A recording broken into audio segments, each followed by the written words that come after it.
Hello everyone and welcome back to my channel. Or if it's your first time, welcome to my channel.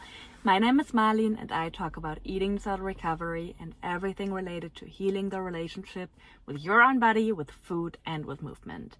And I recently got a question that I think a lot of people on this channel and in this community can relate to.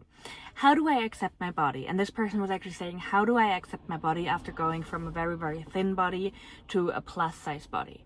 Now, if you know me, I'm not a huge fan of terms like overweight, plus size, because it just indicates that there is a normal range when actually bodies come in every shape and size and they can all be healthy.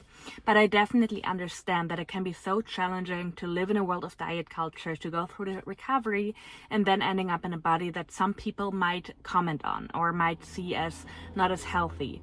So unfortunately, there is a certain body type that is very, very accepted in our culture. And that body type is just not healthy for so many people. I'm not saying that it's always unhealthy to have that body type. Some people just look naturally that way, and that is great. But for a lot of people, that's just not their natural body. And as a coach, I can tell you that I think that every body is beautiful. But again, it's so hard to see that, especially when you grew up in diet culture, when you went through an eating disorder and through a recovery. So let's talk about how to start accepting your body. Number one goal should actually be to accept your body. I just talked to a client in a session about this topic. There's a lot of body positivity, how to love your body out there. And yes, that can be a goal for some people. And if you are able to actually love your body, that is amazing. There is nothing wrong with it. That's an amazing goal. But for a lot of people, that goal might not feel achievable right now. And let's be honest, even a person that's completely in tune with their body, that likes the way they are, that does not attach their value to the way they look like, even they have days where they don't like themselves as much, where they don't love their body. And that is fine. So I think body acceptance or even body neutrality can be a very good first goal. And you can still challenge that and go further if you want to, but don't aim for loving your body when accepting your body already feels wrong. One thing that I always tell my clients is, did you actually like the body that you had before? And yes, some people might actually say yes, even though they know it was not healthy for them. That can feel challenging too, but it's also the eating disorder or maybe culture that tells them, okay, I like my body, but I didn't like what I had to do to stay in that body. So that might be a good thing to focus on. If you feel like you could not be flexible, you could not be social, it took away from your life, why would that be a dream body if it's actually a nightmare to get this body or to stay in that body? And again, I understand that society makes us feel like having a certain body type is the ultimate goal, but I can tell you from experience, it's definitely not. If you give up everything else, it's not a dream body anymore. Another thing is focus on what recovery has given you, and also focus on what you like about your body. That doesn't even have to be appearance based. If you can find things you actually like about your appearance, that's even greater, but you can also focus on the things like, my body allows me to live the kind of life that I want to live. My body allows me to hug the people I want to hug. My body allows me to eat the foods I want to eat. So there are so many things we can focus on. I actually created a lot of affirmations that got along with eating disorder recovery. So if you want to have those affirmation cards, you can just comment on this video and I'm very, very happy to send them to you, because I know that affirmations can feel a little bit tricky for a lot of people, but I tell you why they oftentimes work. We have a part in our brain, the reticular activating system, and that part always looks for proof for our thoughts. So if I have a certain thought, my brain is trying to find proof for that thought. So if I'm constantly thinking about myself in a bad way, in an ugly way, that I'm not worth it, whatever it is, my brain will definitely find proof for these thoughts. But if I work with affirmations, and I have affirmations that are serving me and that are serving me in my recovery, and I think about myself as something good, even though I might not believe it yet, but I'm just telling myself this thing over and over again. Over time, my body will actually find proof for that, and it will be easier to believe it.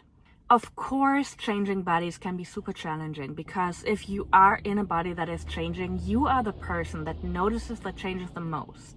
And I can assure you, nobody is so keen on looking at changes and noticing changes as you. Even though some people might see changes, it's different from what you see.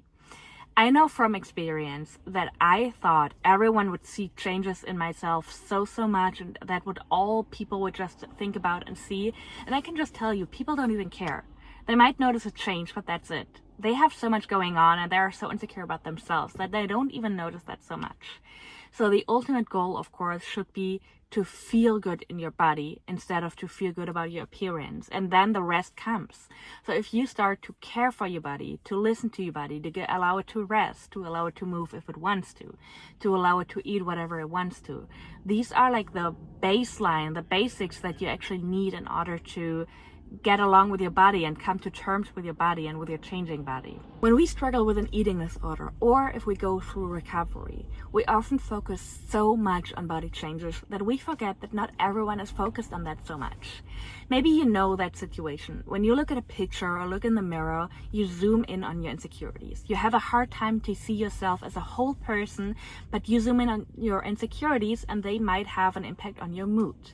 So if you think about the people you surround yourself with, it's probably not because they have a flat stomach or they weigh a size 8. No, it's probably because they are great listeners. They make you laugh. They are good friends. They are loyal.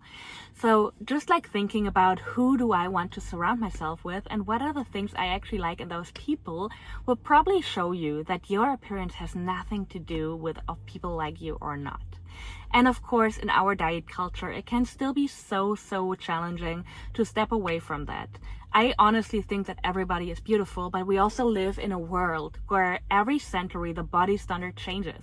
We went from very curvy to super thin to curvy again, to be in a bigger body, to super skinny, to athletic. Every century and also every culture has different beauty standards. If you would have been born in a different culture, chances are that you would see bigger bodies as something super beautiful instead of something that you have a hard time being in. That being said, the beliefs that you have about your body are borrowed beliefs. Because diet culture made you believe that, maybe it's something your parents said to you, maybe it's something your peers said to you, maybe it's something you learned from media.